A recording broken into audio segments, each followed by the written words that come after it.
Hello everybody, welcome back this channel. अपने वापस से आ चुके हैं एक नए ऑर्डर के साथ। ठीक है, ऑर्डर 18 तक मैं क्लियर करा चुका हूँ।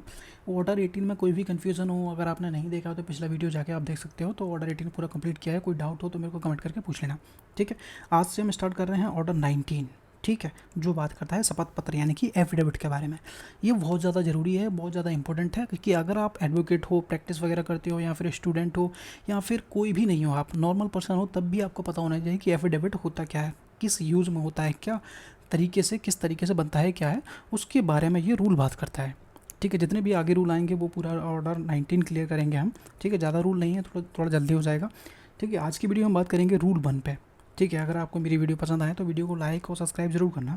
ठीक है, कोई भी अलग स्पेसिफिक चीज़ पढ़नी हो तो मेरे को कमेंट करके ज़रूर बताना कि वो चीज़ पढ़ा दीजिए, तो मैं वही बता दूँगा आपको। तो चलिए शुरू करते हैं। ऑर्डर 19 जो बात करता है शपथ पत्र यानी कि एफिडेविट के बारे में। तो रूल 1 हमारा क्लियरली कहता है कि किसी भी तथ्य को एफिडेविट से सिद्ध कराने की पावर हमारे यहाँ पे रूल 1 में दी गई है। ठीक है, power to order any point to be proved by the affidavit.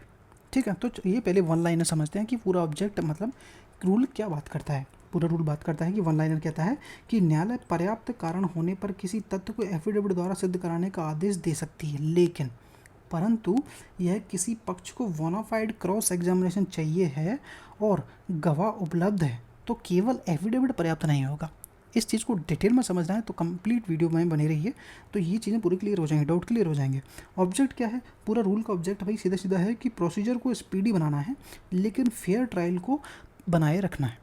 ठीक है, तो चलिए शुरू करते हैं। रूल 1 एक्चुअली में क्या बात करता है। रूल 1 कहता है कि यदि न्यायालय उचित कारण सफिशिएंट रीजन समझे तो किसी भी समय आदेश दे सकती है कि वह किसी विशेष तथ्य को, कोई पर्टिकुलर एक फैक्ट है उस फैक्ट को प्रूफ करवाना हो, या फिर किसी विशेष तथ्यों को, 2-4 फैक्ट हैं, 4-5 फैक्ट हैं तो मतलब कि ज़्यादा फैक्ट हैं। ठीक है, तो कोई एक भी हो सकता है या फिर किसी अन्य तथ्यों, ज़्यादा तथ्यों, उनको भी एफिडेविट शपथ पत्र द्वारा प्रूफ किया जाए। कोर्ट कह सकता है कि किसी विशेष तथ्य को एफिडेविट द्वारा प्रूफ किया जाए, या फिर कोर्ट यह भी आदेश दे सकता है कि किसी गवाह का एफिडेविट ही उसकी गवाही मानकर सुनवाई में स्वीकार किया जाए। मतलब क्या है कि यहाँ पे गवाह का एफिडेविट आया है, भैया गवाह नहीं आया है, यानी कि गवाह फिजिकली कोर्ट में हाजिर नहीं हुआ है, उसका एफिडेविट आया है और कोर्ट बोल रहा है उसकी गवाही मानकर उसको सुनवाई में स्वीकार कर लिया जाए। मतलब कि अब अगर वो बाई चांस वो गवाह नहीं आया है, मान लो उसका एफिडेविट आया है, तो एफिडेविट से अब उसकी जो गवाही उसने दी है उसको हम क्रॉस वगैरह कैसे करेंगे, कंफर्म कैसे करेंगे, कुछ हमें कुछ प्रश्न पूछने हैं तो हम वो नहीं कर पा रहे हैं यहाँ पे। तो इसलिए कोर्ट, इसका एक प्रोवाइजो भी है, वही बताऊँगा मैं अभी। ठीक है, तो यहाँ पे क्या कोर्ट कह रहा है कि एफिडेविट को एविडेंस मान लो। ठीक है, यानी गवाह को कोर्ट में बुलाए बिना उसका शपथ पत्र ही एविडेंस के रूप में माना जा सकता है। ठीक है, अगर कोर्ट ने बोल दिया कि एविडेंस वो पार्टी नहीं आ सकती है तो उनका एफिडेविट आ गया, इसको एविडेंस मान लिया जाएगा। तो इस तरीके से एक एफिडेविट काम करेगा यहाँ पे। ठीक है, यह अनुमति, कौन सी अनुमति, एफिडेविट देने की, जब कोर्ट ने आपको दी होगी, चलो एफिडेविट पर साबित कर दो। न्यायालय अपनी उचित और न्यायोचित शर्तें रीजनेबल कंडीशन के साथ अधीन दे सकती है, यानी कि जो अनुमति दी गई है वो एक कुछ शर्तों के साथ किसी भी पार्टी को जो है एफिडेविट दे रही है या फिर जो किसी फैक्ट को प्रूफ कर रही है एफिडेविट के द्वारा, उनको एक शर्त के साथ ऐसी परमिशन दे सकती है। अब वो शर्त क्या होगी वो मैं एग्जाम्पल के तौर पर कुछ बता देता हूँ। ठीक है, तो वो शर्तें क्या हो सकती हैं, कैसी शर्तें हो सकती हैं, जैसे कि कोर्ट कह सकती है एफिडेविट मानेंगे लेकिन ओरिजिनल डॉक्यूमेंट भी लाओ साथ में। ठीक है, आपने बोल दिया कि हाँ मैंने ऐसे ऐसे पैसे उसको दिए थे, हमने मान लिया, आपने एफिडेविट में बोल दिया, लेकिन हम चाहते हैं कि आप एक रिसिप्ट लेके आओ। ठीक है, जो आपने पैसे वगैरह लिए थे, तो डॉक्यूमेंट भी मांग सकती है। ठीक है, नेक्स्ट क्या है कि विटनेस क्रॉस एग्जामिनेशन के लिए अवेलेबल रहेगा अगर ज़रूरत पड़ती है तो। आप अभी एफिडेविट दे दो, कोई दिक्कत नहीं है, अगर हमें ज़रूरत पड़ेगी तो हम उसको क्रॉस एग्जामिनेशन के लिए बुला सकते हैं, तो ऐसी कंडीशन भी कोर्ट आपको लगा सकता है। ठीक है, एक और क्या है कि कॉस्ट इम्पोज करना, कॉस्ट यानी कि खर्च, कोर्ट कह सकती है कि एफिडेविट एक्सेप्ट करेंगे सब्जेक्ट टू द कॉस्ट आदि। ठीक है, और भी हो सकते हैं। ठीक है, अब यहाँ तक क्लियर हो गया होगा। अब नेक्स्ट आगे चलते हैं। अब नोट है एक, समझिए कि कोर्ट हियरिंग में कहती है इस एफिडेविट को एविडेंस के रूप में पढ़ा जाएगा, मतलब यह उसकी गवाही टेस्टिमनी की तरह ट्रीट होगा। यानी कि जो एफिडेविट आया है वो एक्चुअली में डायरेक्ट गवाह ने नहीं दिया, तो इसलिए वो एफिडेविट है, रिटर्न में है, तो वो कोर्ट में हाजिर तो नहीं हुआ है। तो मतलब यहाँ पर सीधा सीधा है उसकी गवाही की तरह ही माना जाएगा, भले ही वो एफिडेविट में लिख के आया है, लेकिन उसको गवाही की तरह ही ट्रीट किया जाएगा। अब थोड़ा इंपॉर्टेंट है, एक नोट है वो समझ लीजिए। रूल 1 के अंतर्गत एफिडेविट द्वारा तथ्य सिद्ध करना, एफिडेविट के द्वारा एक फैक्ट को प्रूव करना या फिर एफिडेविट को गवाही मानना पक्षकार का अधिकार नहीं है। सीधा सीधा समझो कि एफिडेविट द्वारा किसी फैक्ट को प्रूफ करना या फिर एफिडेविट से किसी गवाही मानना पक्षकार का अधिकार नहीं है। मतलब सीधा सीधा है कि कोई भी पार्टी यह नहीं कह सकती कि यह तथ्य तो एफिडेविट से साबित करूंगा, कि मैं यह सत्य एफिडेविट से साबित करूंगा। कोई पार्टी ये एज अ राइट नहीं मांग सकती कि मैं तो ये फैक्ट जो एफिडेविट से प्रूव करूंगा। पूर्णतः मतलब ये सीधा सीधा है कि यह पूरी तरह न्यायालय के विवेक पर निर्भर करता है कि न्यायालय चाहे तो आपको एफिडेविट पर प्रूफ करने के लिए बोल सकता है, आप अपनी तरफ से नहीं बोलोगे भाई। ठीक है, अब प्रोवाइजो समझो, इतना क्लियर हो गया होगा, डाउट हो तो पूछ लेना। ठीक है, प्रोवाइजो क्या कह रहा है कि यदि किसी पार्टी में वादी और प्रतिवादी दोनों हो सकते हैं कि साक्षी और वास्तविक इच्छा यानी कि बोनाफाइड सद्भावना, बोनाफाइड डिज़ायर है कि गवाह कोर्ट में आए ताकि उसका क्रॉस एग्जामिनेशन किया जा सके और वह पार्टी जो है वह विटनेस जो गवाह है वास्तव में कोर्ट में हाजिर किया जा सकता है, यानी कि वो हाजिर हो सकता है और पार्टी बोलती है कि हमें क्रॉस एग्जामिनेशन करना है इसलिए उसको बुला लिया जाए। यहाँ पे याद रखना है सिर्फ बोनाफाइड, ठीक है, वास्तविक इच्छा आपकी होनी चाहिए। ये नहीं कि आप परेशान करने के लिए, जो पॉसिबल है ही नहीं है, वो आ ही नहीं सकता, कोर्ट में हाजिर नहीं है, विदेश में है भाई, वो पॉसिबल ही नहीं है, तो उसके साथ तो एफिडेविट ही लगेगा। ठीक है, तब कोर्ट यह आदेश नहीं दे सकती, यानी कि वो पार्टी विटनेस जो गवाह है वो कोर्ट में आ सकता है, तब कोर्ट आपके लिए बाउंड नहीं कर सकती कि आप उस विटनेस का एफिडेविट ही एविडेंस मान लो, यानी कि कोर्ट ज़बरदस्ती नहीं कर सकती। सीधी सीधी बात प्रोवाइजो ये कहता है कि जब गवाह खुद कोर्ट में आके उसका क्रॉस एग्जामिनेशन हम कर सकते हैं, तो तब कोर्ट ये नहीं कह सकता कि आप एफिडेविट को ही एविडेंस मान लो, हमें उसको क्रॉस एग्जामिनेशन करना है, वो आ सकता है तो उसको बुलाना पड़ेगा। ठीक है, सिर्फ इतना याद रखना है प्रोवाइजो में। सीधा प्रिंसिपल ये है भाई प्रोवाइजो का कि एफिडेविट यूजफुल है लेकिन क्रॉस एग्जामिनेशन का जेन्युइन राइट छीना नहीं जा सकता। और यहाँ पे अगर वही हो जाएगा, अगर विटनेस जो गवाह है वो आ सकता है और कोर्ट बोल दे नहीं एविडेंस ही मान लो, तो यहाँ पे एक जेन्युइन राइट पार्टी का है वो क्रॉस एग्जामिनेशन करने का, वो ख़त्म हो रहा है भाई। तो ऐसा नहीं होगा, इसलिए प्रोवाइजो आपको सेव करता है। एग्जाम्पल से क्लियर समझो कि वादी एफिडेविट देता है मैंने पैसे दिए थे, प्रतिवादी कहता है मैंने इस विटनेस का क्रॉस एग्जामिनेशन, मैं इस जो गवाह है उसका क्रॉस एग्जामिनेशन करना चाहता हूँ और विटनेस अवेलेबल है। कोर्ट सिर्फ एफिडेविट पर रिलाई नहीं करेगी, विटनेस को बुलाएगी। ठीक है, वही प्रोवाइजो वाला मैटर है। इसमें कोई कन्फ्यूज़न हो तो मेरे को कमेंट करके पूछना भाई, बहुत ईजी था, सिंपल था, बहुत अच्छे से समझाया। आगे और भी रूल आएंगे इसमें, वो थोड़ा क्लियरली समझिएगा, बहुत ज़्यादा इंपॉर्टेंट है। ठीक है, तो रूल 1 हमारा क्लियरली ये कहता है 1A कि कुछ मामले में एफिडेविट द्वारा तथ्यों को सिद्ध करना अनिवार्य है, एक मैंडेटरी तरीके से बताया गया है। तो चलिए वन लाइनर से पहले समझते हैं कि वन रूल हमारा किस बारे में एक्चुअली में बात कर रहा है। Madhya Pradesh amendment rule A के अंतर्गत निर्दिष्ट मामलों में न्यायालय जनरली पक्षकारों को एफिडेविट द्वारा तथ्य सिद्ध कराने का निर्देश देगी जब तक विशेष कारणों से उसे अनुचित ना माने। ठीक है, इसको आगे समझो, पूरा क्लियर हो जाएगा। सबसे पहले ऑब्जेक्ट समझते हैं कि भाई ऑब्जेक्ट है क्या एक्चुअली इस रूल का। इसका है कि विशेष भूमि और सीलिंग मामलों में तुरंत निपटारा करना। इन दो वर्डों को मैं आगे समझाता हूँ क्योंकि डिटेल में समझना पड़ेगा। अननेसेसरी ऑरल एविडेंस को कम करना और प्रोसेस सिंप्लीफाई कर रखना। ठीक है, अब रूल स्टार्ट करते हैं। तो जनरली क्या होता है, ऑर्डर 19 रूल 1 के अंतर्गत हमने पढ़ा है कि कोर्ट के पास केवल डिस्क्रिशन होता है कि वह चाहे तो एफिडेविट मंगवाए और चाहे तो ना मंगवाए। ठीक है, ये एक तरह से डिस्क्रिशन था कोर्ट के पास कि वो एफिडेविट से किसी प्रूफ डॉक्यूमेंट को प्रूफ करवाए नहीं कर पाए, वो कोर्ट के डिस्क्रिशन पर था। अब यहाँ पर रूल 1A क्या कह रहा है, लेकिन MP का अमेंडमेंट रूल 1A कहता है कि कुछ विशेष प्रकार के सूट और प्रोसीडिंग में, ठीक है, कुछ विशेष प्रकार के, स्पेसिफिक की बात कर रहा है, इतना याद रखना, सभी सूट नहीं, सिर्फ स्पेसिफिक सूट, स्पेसिफिक ही प्रोसीडिंग, विशेषकर ऑर्डर 1 रूल 3A में वर्णित कृषि भूमि, सीलिंग संबंधित मामलों में न्यायालय को पार्टी से कहना होगा कि वे अपने तथ्यों को एफिडेविट द्वारा सिद्ध करें। ठीक है, सिर्फ इन्हीं मामलों में ये लागू होगा, ये रूल 1A। अब ये मैटर क्या है, ऑर्डर 1 का रूल 3B एक्चुअली में क्या कहता है वो मैं समझाता हूँ आपको। यानी कि ऐसे मामले में कोर्ट ऑर्डिनरी ऑरल एविडेंस से शुरुआत नहीं करेगी, बल्कि पहले पार्टीज को शपथ पत्र देकर रिलेवेंट फैक्ट प्रूफ करने को कहेगी।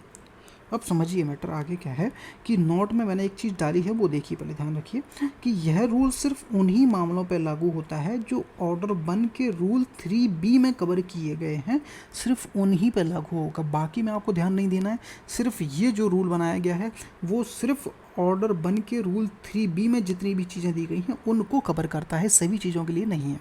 इतना याद आ गया? ठीक है, आगे बढ़ते हैं।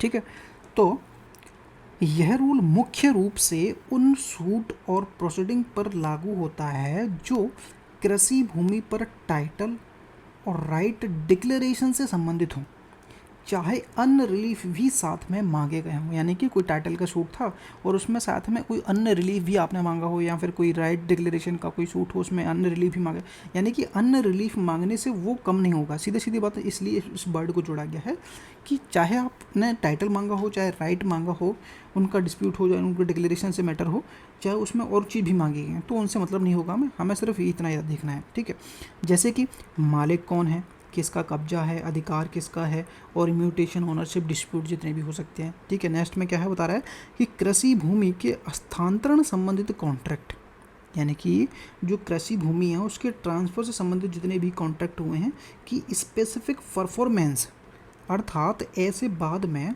कृषि भूमि विक्रय एग्रीमेंट हुआ हो। ठीक है, यानी कोई कॉन्ट्रैक्ट हुआ है भूमि से रिलेटेड कि इसको हमें बेचने के लिए, ऐसा कोई एग्रीमेंट हुआ होगा मान लो, तो उसके परफॉर्मेंस के लिए एग्रीमेंट हुआ हो और बादी परफॉर्मेंस की मांग कर रहा हो, स्पेसिफिक परफॉर्मेंस चाहता है कि भाई उसको बेचने के लिए। ठीक है, मतलब कुछ भी हो सकता है, जो बात की बात होगी, अपन को सिर्फ समझना है कि एक्चुअल मैटर है क्या। तो वादी स्पेसिफिक परफॉर्मेंस की मांग कर रहा हो, यह प्रावधान तब भी लागू होगा जब अन्य रिलीफ भी साथ में मांगेगा। जरूरी नहीं है वो कॉन्ट्रैक्ट स्पेसिफिक परफॉर्मेंस का हो और साथ में कुछ और मांग लिया हो, तो उस साथ में और कुछ मांग लेने से जो हमारा कॉन्ट्रैक्ट स्पेसिफिक परफॉर्मेंस का है उस पर कोई फ़र्क नहीं पड़ेगा। इस पर सिर्फ लिख दिया है ताकि आपको कन्फ्यूज़न फ्यूचर में ना हो। ठीक है, और एक चीज़ और है इसमें कि उच्चतम सीमा सीलिंग कनेक्शन एक्चुअली में है क्या। MP ceiling on agriculture holding act है, यह लिमिट लगाता है कि एक व्यक्ति या फिर कोई परिवार अधिकतम कितनी कृषि भूमि अपने पास होल्ड करके रख सकता है, उसके बारे में एक्चुअली में बात करता है। क्या यह मैंडेटरी है जो रूल, क्योंकि रूल कहता है कोर्ट सेल कॉल अपॉन, यानी कि कोर्ट को एफिडेविट मंगवाना होगा। ठीक है, इतना समझ में आ गया होगा, कोई कन्फ्यूज़न हो तो मेरे को पूछ लेना भाई।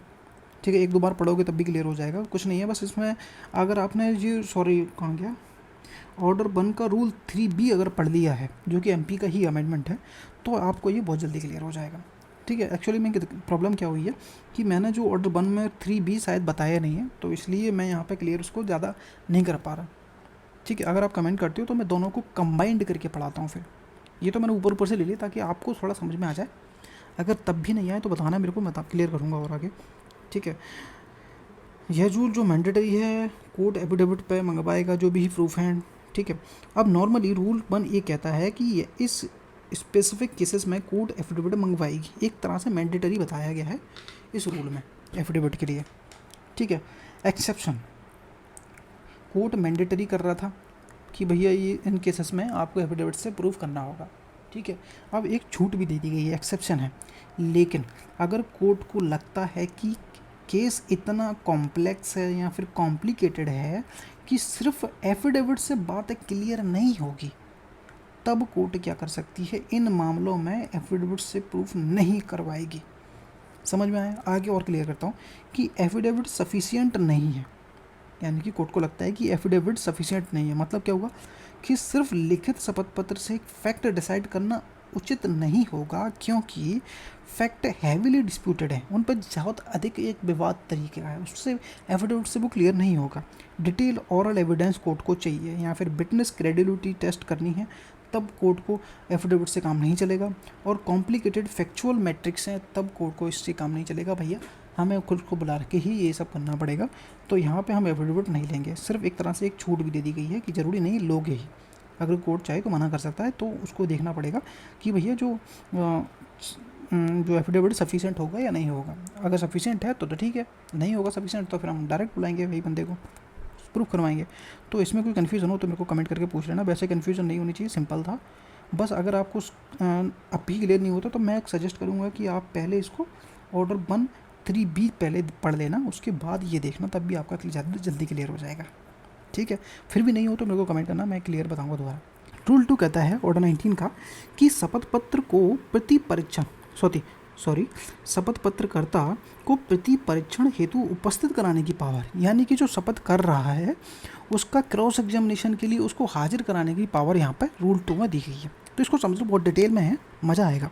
ठीक है, तो वन लाइनर कहता है कि यदि किसी एप्लीकेशन में एफिडेविट द्वारा एविडेंस दिया गया है, ठीक है, किसी एप्लीकेशन में इंटरलोक्यूटरी कार्रवाई की बात यहाँ पर हो रही है, वो आगे डिटेल में समझोगे समझ में आ जाएगा कि एफिडेविट द्वारा एविडेंस दिया गया है, तो न्यायालय किसी भी पक्ष के अनुरोध पर एफिडेविट देने वाली पार्टी को क्रॉस एग्जामिनेशन हेतु उपस्थित होने का आदेश दे सकती है कोर्ट।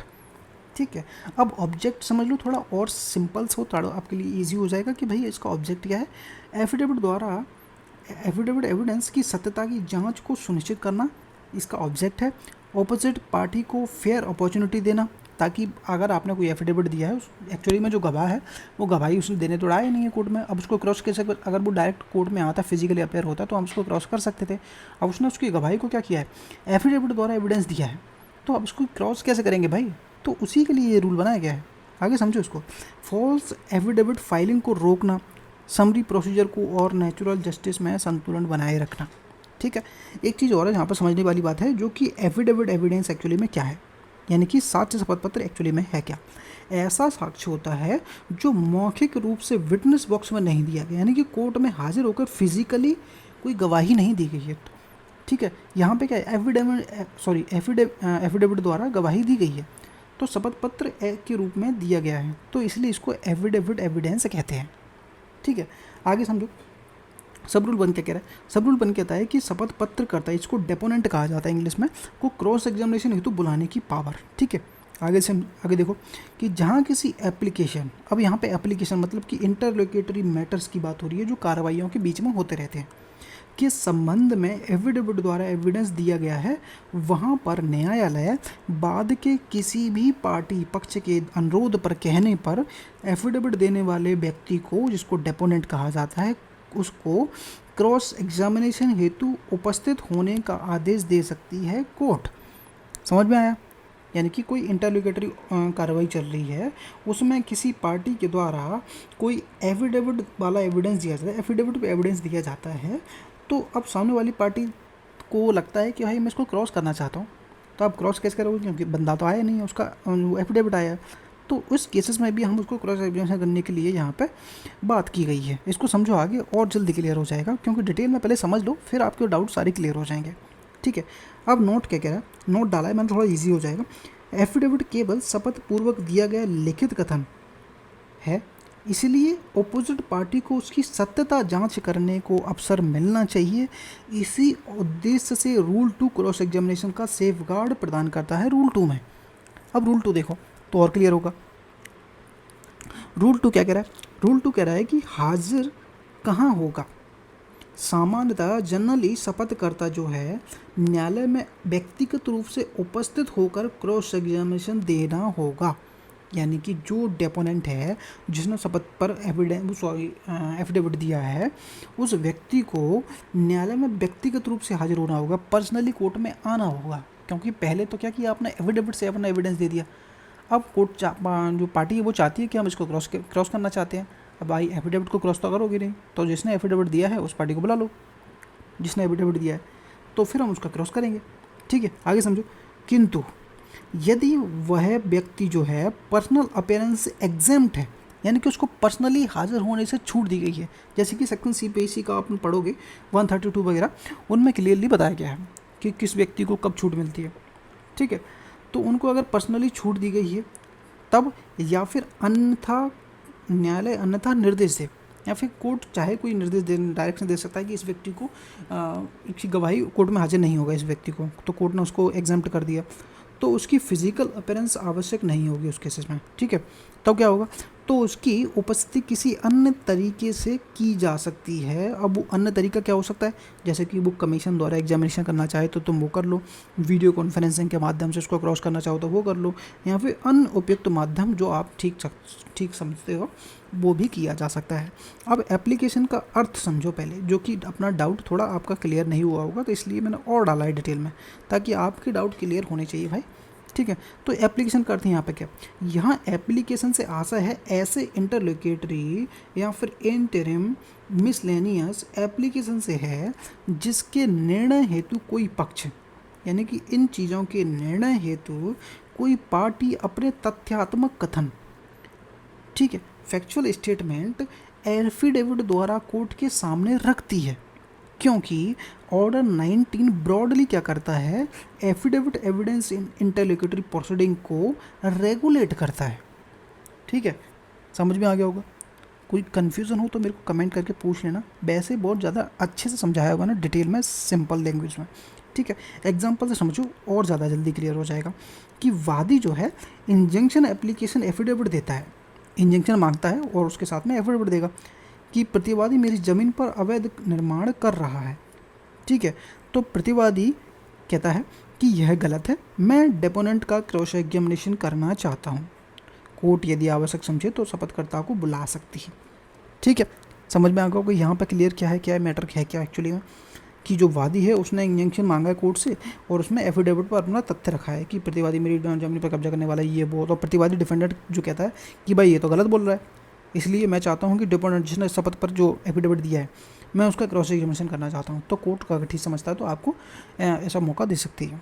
अब आगे समझो, इंपॉर्टेंट पॉइंट्स हैं कुछ जो आपको समझना बहुत ज़रूरी है कि क्रॉस एग्जामिनेशन मांगना एब्सोल्यूट राइट नहीं है, यानी कि जो क्रॉस एग्जामिनेशन आप मांग रहे हो वो एक एब्सोल्यूट राइट नहीं है। रूल में मे शब्द का यूज़ हुआ है, इसलिए कोर्ट का डिस्क्रिशन यहाँ पे लागू होता है। ठीक है, एफिडेविट एविडेंस फाइनल प्रूफ नहीं है, इसकी ट्रुथफुलनेस रूल 2 के तहत टेस्ट की जा सकती है, जो कि रूल 2 मैंने पढ़ा है, कैसे टेस्ट होगा वो जब देख लिया आपने।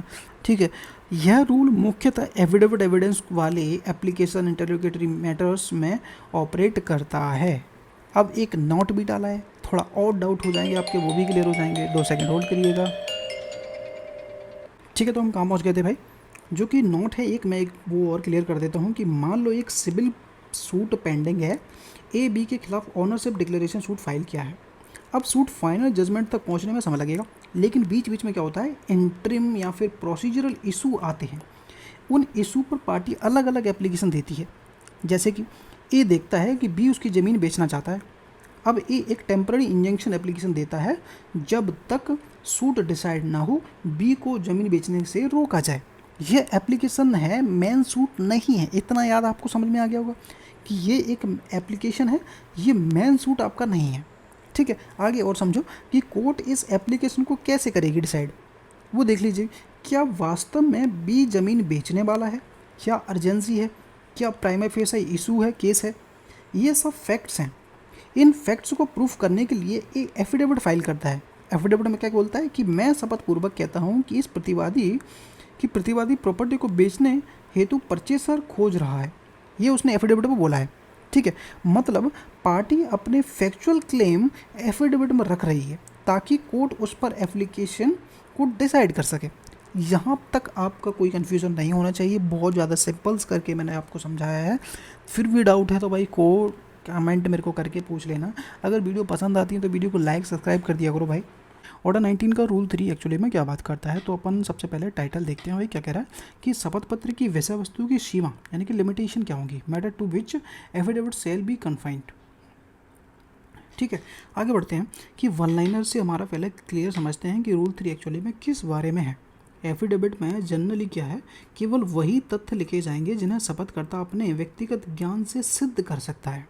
ठीक है, हेयर से आर्गूमेंटेटिव और आर्गूमेंटेटिव जो मैटर होंगे या फिर अनावश्यक सामग्री हैं शामिल नहीं किए जाने चाहिए। ठीक है। अब ऑब्जेक्ट समझो भाई, इसका उद्देश्य क्या है इस रूल का?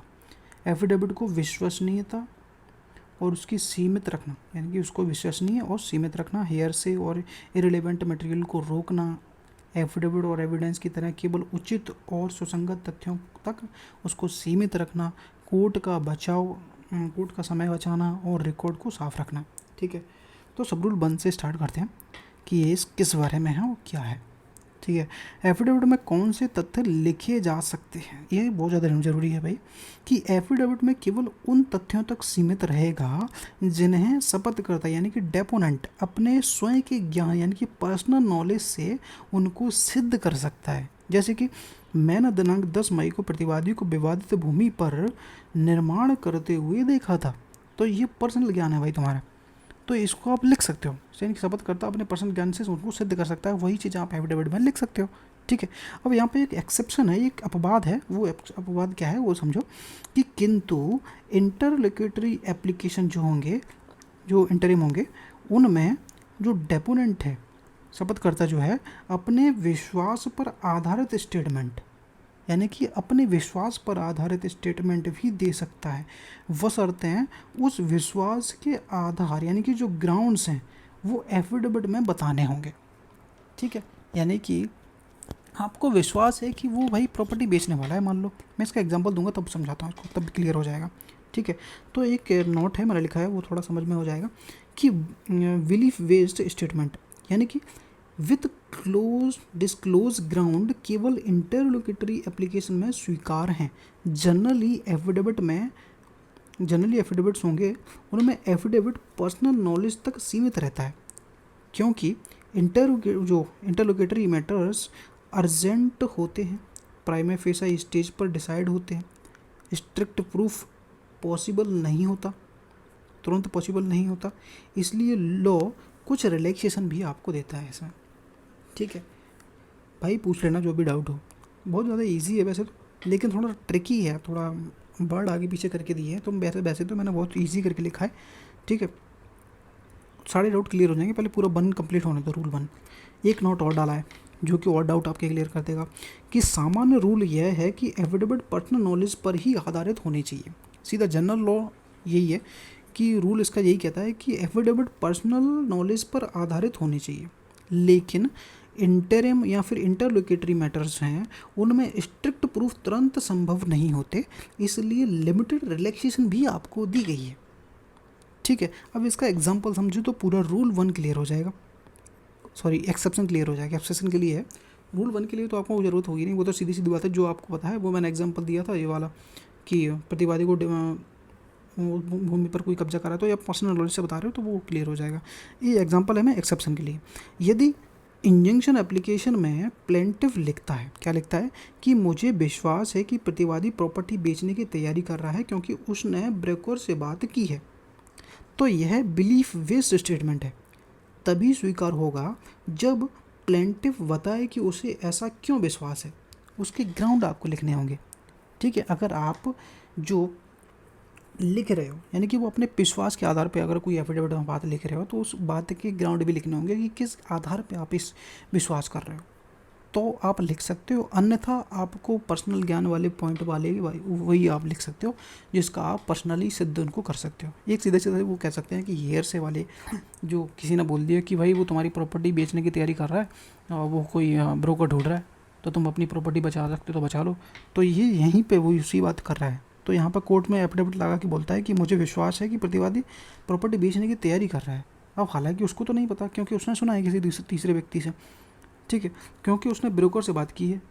तो यहाँ पे क्या हो रहा है, बिलीफ बेस्ड यानी कि विश्वास पर आधारित है। तो अगर विश्वास पर आधारित कोई स्टेटमेंट है वो जनरली जो रूल होगा यानी कि जनरली जो एफिडेविट आप देते हो उसमें अप्लाई नहीं होगा, सिर्फ उसी में होगा जो इंटरलोक्यूटरी एप्लीकेशंस आप फाइल करते हो उन्हीं के लिए ये बात करता है। ठीक है, तो उन केसेस में आपको उसके ग्राउंड भी बताने पड़ेंगे तब वो एक्सेप्ट हो जाएगा। ठीक है, इसमें कोई डाउट हो तो पूछ लेना, नहीं होगा वैसे सिंपल था। अब चलते हैं रूल 2, सब रूल 2 कहता है कि अनुचित एफिडेविट दायर करने पर व्यय यानी कि कॉस्ट। ठीक है, समझो कि यदि किसी एफिडेविट में अनावश्यक रूप से शामिल किया गया है, क्या शामिल किया गया है कि सुनी सुनाई बातें उसमें शामिल कर दी हैं आपने एफिडेविट में, या फिर विवादात्मक कथन आपने आर्गुमेंटिव मैटर्स उनको शामिल कर दिया है, या फिर डॉक्यूमेंट की कॉपी या फिर एक्सट्रैक्ट को डाल दिया है किसमें, एफिडेविट में, तो ऐसे एफिडेविट से संबंधित व्यय, एफिडेविट से संबंधित जो कॉस्ट है जनरली उसी पक्षकार के द्वारा दी जाएगी जिसने वह एफिडेविट दिया है। यानी कि आपने फालतू की बातें लिख दी हैं, जबकि क्लियरली मना किया है कि हेयर से मैटर्स अलाउ नहीं है, ठीक है, जबकि वो पर्सनल नॉलेज पर होने चाहिए तभी, ठीक है। विवादित कथन आपको नहीं लिखने हैं, और जो डॉक्यूमेंट की कॉपी पूरी कॉपी पेस्ट नहीं करनी है, वो मैं बताऊँगा अभी ये पूरा डिटेल में, ठीक है, तभी क्लियर हो जाएगा, ठीक है। वो सब आपको नहीं डालना है, ठीक है, ताकि इससे बल्कि हो जाता है भाई, बहुत बड़ा हो जाएगा ऐसे तो एफिडेविट आपका, ठीक है। तो इसके लिए अगर ऐसा कुछ होता है, यानी कि अनावश्यक फालतू की बातें आप डाल देते हो, तो उसके साथ में जो कॉस्ट फाइल देना पड़ेगा, तो उसी व्यक्ति को कॉस्ट देना पड़ेगा जिसने वो एफिडेविट फाइल किया था, ठीक है। जब तक कि न्यायालय अन्यथा कोई निर्देश नहीं दे देता, तब तक तो आपको ही देना है, जब तक कोई कोर्ट ऑर्डर ना दे दे, जैसे कि यानी न्यायालय परिस्थितियों के अनुसार विवेकाधिकार से भिन्न आदेश दे सकती है, जैसे कि कॉस्ट माफ़ कर दे, बाई चांस हो सकता है कि कॉस्ट ना लगाए, तो ये भी हो सकता है। अब इसके कुछ नोट्स हैं, एक एक नोट डाले मैंने, वो भी देख लो एक एक करके। इसका उद्देश्य पार्टी को बाध्य करना है कि एफिडेविट को संक्षिप्त में तथ्यात्मक और विधि सम्मत रखे तथा उसमें अनावश्यक और अस्वीकृत सामग्री नहीं जोड़ सके।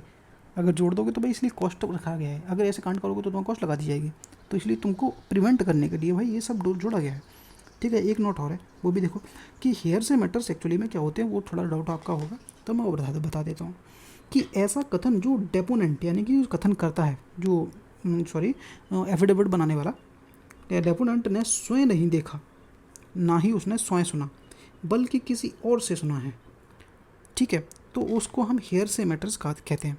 एग्जाम्पल भी डाला एक, मुझे पड़ोसी ने बताया है कि प्रतिवादी ने कब्जा किया है, तो आपने खुद ने नहीं देखा लेकिन किसी तीसरे व्यक्ति से सुना है, तो ये क्या है, हेयर से मैटर्स हैं। अब इसमें एक और समझो, दो और इसमें नोट हैं, वो भी क्लियर हो जाएंगे कि आर्गुमेंटेटिव जो मैटर्स होते हैं वो क्या है एक्चुअली में।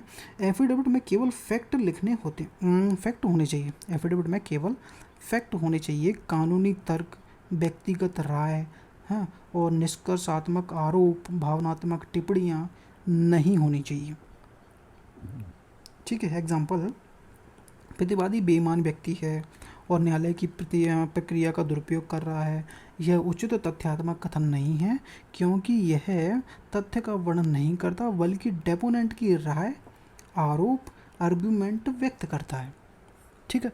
तो इससे आपको ये क्लियर हो गया होगा कि वही आर्गुमेंटेटिव जो यहाँ पे तो लिखा है उसका मैटर क्या होगा, ठीक है। अब सही तरीका एक्चुअली में क्या है वो भी देख लो कि इसके स्थान पर पार्टी को अंडरलाइंग फैक्ट लिखने चाहिए, जैसे कि प्रतिवादी ने दिनांक इतने को पूर्व में किया गया आश्वासन तोड़ते हुए पुनः कब्जा करने का प्रयास किया, ताकि कोर्ट स्वयं निष्कर्ष निकाले, ना कि डेपोनेंट एफिडेविट में आर्गुमेंट करे, ठीक है। इन चीज़ों को रोकने के लिए ये सब डाला गया है ताकि आपको डाउट बिल्कुल नहीं है। मैंने तब भी ये पूरा लिख दिया है सिंपल करके।